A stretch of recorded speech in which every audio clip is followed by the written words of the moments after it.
থাকতে পারি। সারাদিন কাজ করেছি, রাতে যে একটু শান্তিতে ঘুমাবো সেটাও আর হয়ে ওঠে না। আব্বা আব্বা, একটু যে শান্তিতে ঘুমাবো সেটাও আর হয় না। ভোরবেলা উঠে কি লাগিয়েছে দেখেন। রোজ রোজ এত নিষেধ করার পরেও কথা শুনে না। দেখো আব্বা, সারাদিন অফিস আদালত করে বাড়ি আসার পরে এসব ঝামেলা আমার ভালো লাগে না, ওদেরকে আলাদা করে দাও। হ্যাঁ আপনি তাই করেন, নাহলে কিন্তু আমরা এই বাড়ি ছেড়ে চলে যাবো।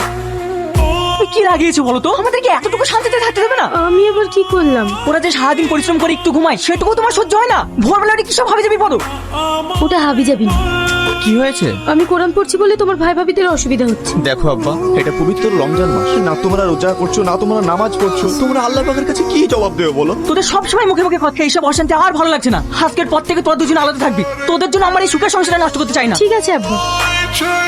আব্বা আমরা আসছি। তোর তো এখন বিশাল ব্যাপার, একজন পুলিশ আর একজন উকিল, সবই তো ঘুষের টাকা। আমাকে খুব কষ্ট করে ইনকাম করতে হয় রে ভাই। তুমি আবার ইনকাম কম করো নাকি? আমরা সারা বছরে যা ইনকাম করবো ওই রমজান মাসে তাই ইনকাম করবে।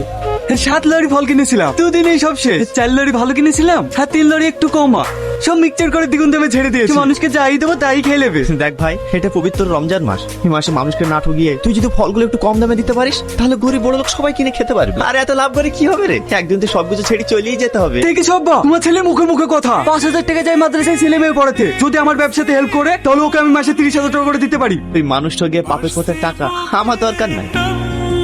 ম্যানেজ করতে পেরেছো? না, রক্ত কোথাও পাওয়া যাচ্ছে না। কি হয়েছে আপনার ছেলের? আমার বাবু অ্যাক্সিডেন্ট করেছে। আমার বাবুকে বাঁচানোর জন্য 1 ঘন্টার মধ্যে ও নেগেটিভ রক্ত প্রয়োজন, না হলে আমার বাবুকে বাঁচানো যাবে না। আমার অনেক রক্ত। আপনি রক্ত দিন। আপনার রক্ত দেওয়াতে যদি একটা ছেলের প্রাণ বাঁচে তাহলে আপনি রক্ত দিন। বলে সব দিচ্ছে। আসলে এবার জ্ঞান দিতে। তাহলে ভাই রোজা নামাজ চলছে তো? না মানে আমি আবার খালি পেটে থাকতে পারি না। কথা বললে তো হবে না, আল্লাহর কাজ তো করতেই হবে। এই ভিখারিরা বাড়িতে কেন? আব্বা ওনারা রোজায় আছে।